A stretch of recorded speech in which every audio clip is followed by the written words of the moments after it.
अच्छा, राम जी ने एक बात और कही थी, अनशन सहित मनुज अवतारा, कही थी कि हम अंशों के संग यहाँ हैं। तो स्कंद पुराण पढ़ लियो में लिखो है, भरतयो के कई राज्ञा पांच जान नमोस्तुते। अंश भगवान के हाथ में जो शंख हैं भी आए भरत, भगवान के हाथ में जो सुदर्शन है भी आए लक्ष्मण, और भगवान के गले में जो मणि है भी आए रिपुसूदन। अनशन, अच्छा अंशों के संग का आया है भगवान। देखो भगवान करने रे लीला, और लीला जब ये अच्छी बन जब ये कई जगह के हुए सब। अब मान चलो हम कथा कर रहे हैं, हमारे संगीत वाले को पता है कि हमें कितों गा ली, हमें पता जी का बजा ले, हमारे आचार्य जी को पता है कि गुरु जी यहाँ हैं, हमें कायते पूजा में देने हैं, कितनी देर में करवाने। 20 सालें हो गई थी, एक दूसरे को पता है, तो हम लोग की टीम चल रही। अब कहूं को वारगन वारो हो, कहूं को तबला वारो, कहूं को पेट वारो, कहूं के महाराज सो कुछ ने का हुज्जे नहीं है ना। फिर यहाँ सो तो ध्यान से सुन लो, जब घेरों के जुड़ जाए एक जगह भाई राम जीला, ऐसी राम जीला भैया का 50 गांव को आदमी बिल्कुल जुड़े, रात में 2 घंटा पहले जगह भर जाए। अच्छा नाव भाव राम जीला को आखिरी दिन रावण मन्ने तोरी वो को चढ़े आओ दिन में बुखार। अब महंत जी को बन गई टेंशन, जो राम जीला चलाते के बता रावण कौन को बना।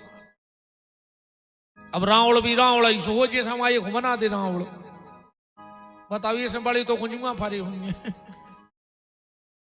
बताओ जो बने रावण 10 मुंह धार दे सको कि कर हाई टूट जाए।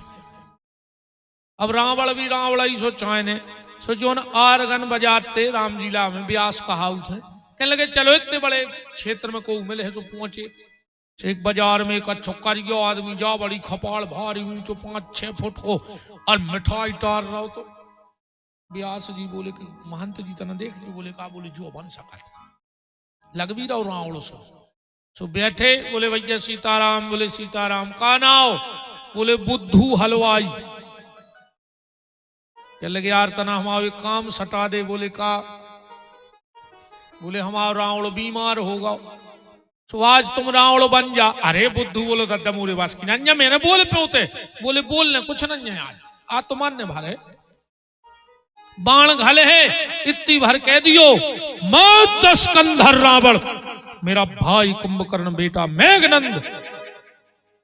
बुद्धू ने सोची जी तो हमें अब याद हो गए। अब बुद्धू ने सोची रे 50 गांव को आदमी जोड़ रहा अपनों भी ना हो जे, तो बुद्धू अकेलो में ठिया नहीं, राम जीला भी खेल ले तेरे पहुंच गाओ। जब सजो अच्छो श्री राम जीला को रावण फेल होगा, इतना खतरनाक लगे। महंत जी कहने लगे जम गए यार राम जीला, हम तो एक पक्को कर रहे संग, कितना पैसा लेवे। अब लगो दरबार, भारी जनता, 2-3 मोड़ी मोड़ा बने थे, बंदरा राक्षस आ गए। बोले कौन है? जो कह लोगों मैं 10 कंधर रावण। और महंत जी ने कही आवाज में भी दम है, काम मेरा भाई कुंभकर्ण, मेरा बेटा मेघनंद। तेरे पाई पे बैठे थे हनुमान जी, बेलाए थे मोसाटा, एकदम उचट के कह लगे कौन है? कह लगो बुद्धू हलवाई, बुद्धू हलवाई। वो डरा गया, मैंने बिगड़ गई राम जीला के नहीं बिगड़ गई। तो भगवान ने सोची हमारी राम जीला ने बिगड़ जाए, इसे अनशन सहित मनुज अवतारा। हम तो अपनी टीम संगे लेके आए हैं, ऐसे भगवान सबको लेके आए। अब एक अपन एक आध्यात्मिक अर्थ देखिए, आगे न करेगी न नामकरण में ही लगे रहे। अभी कबीरदास जी का अगर भाव इस नामकरण में लगता तो कैसा लगता? अब ध्यान से सुनना। कबीरदास जी का मत लगा के अगर नामकरण किया जाए तो कबीरदास जी को मत जो है कि नाव से नाव ने लेके पीछे से नाव लियो। वशिष्ठ जी ने राम से चालू करो, कबीरदास जी कह रहे नीचे से ना ले, और अकेले 4 लड़का नहीं 4 ही बहुए मिला दे सुसार न करे। अब 4 ही बहुए 4 ही लड़का, सिया मांडवी उर्मिला सुत कीर्ति बरबाम, और 4 कुंवर 4 लली सो तुलसी करत प्रणाम। अब एक सार निकालो, सबसे छोटी बहू रानी को कहीं दशरथ की सुत कीर्ति, ध्यान से सुनियो। कबीरदास जी कह रहे पहले जीवन में सुत कीर्ति आवे, मतलब शास्त्र जीवन में आवे, सत्संग करो, कथा सुनो, शास्त्र पढ़ो, तो क्या हुई? बोले तुरंत पीछे से शत्रुघ्न आ जाए, माने भीतर के शत्रु मरण लगे धीरे धीरे। अगर सुत कीर्ति से जुड़ गए, शास्त्र से जुड़ गए, तो धीरे धीरे भीतर के शत्रु मर हैं। बोले फिर क्या हुई? फिर नंबर लगे उर्मिला। उर माने हृदय, मिलन माने मिलना, तो ये हृदय भगवान से मिलने को लालायत हो जाएगा, माने उर्मिला जीवन में प्रकट हो जाए। फिर क्या होगा? बोले जब मन में ललक लगेगी, उर्मिला आएगी, तो पीछे से लक्ष्मण आ जाए, मतलब यह मन लक्ष्य की तरफ दौड़ने लगेगा, परमात्मा की तरफ दौड़ेगा। बोले फिर क्या होगा? बोले फिर मांडवी। मांडवी का मतलब है विश्वास, धीरे धीरे भगवान पे तुम्हें विश्वास होने लगेगा। फिर क्या होगा? बोले फिर भरत आए, माने तुम्हारे भीतर भाव बन है, भर है भगवान के प्रति। फिर क्या होगा? बोले सीता, सहजता आ जाए, सरलता आ जाए, और जीवन में सहजता सरलता आ गई, कोई दिन तुम्हारे हृदय में राम प्रकट हो जाए, नामकरण पूरा हो जाए। बोलो वृंदावन बिहारी लाल की जय। धरे नाम गुरु हृदय विचारी। अब गोस्वामी जी आगे लीला ले जा रहे हैं कि गुरु ग्रह पढ़न गए रघुराई, अल्प काल वेद्या सब आई।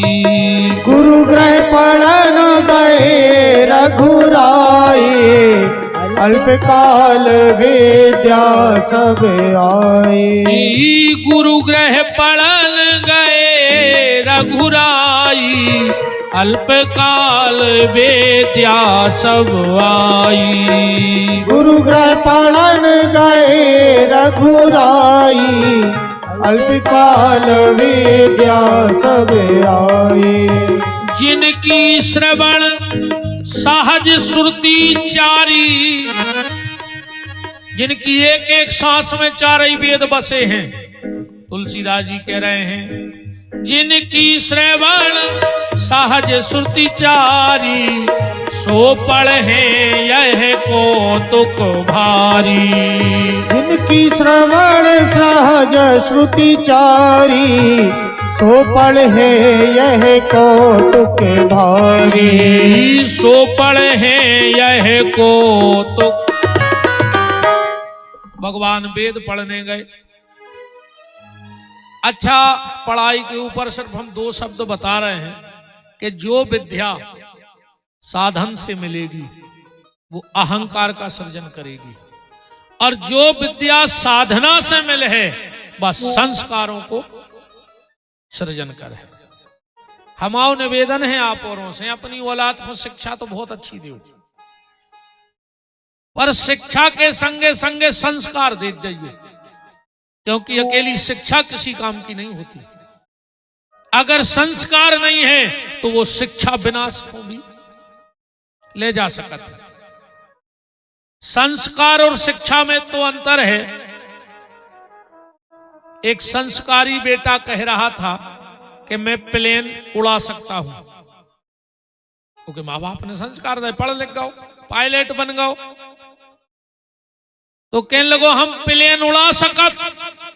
उतई एक पढ़ो लिखो हतो पर में संस्कार ने हतो, कहने लगो तुम प्लेन उड़ा सकत, हम बम दे सो पूरा हवाई अड्डा उड़ा दे। तुम प्लेन उड़ा सकत, पर बिना संस्कार वाले लोग हवाई अड्डा उड़ावे में भी पीछे नहीं हटते, सारा आप लोग समझ गए होंगे। शिक्षा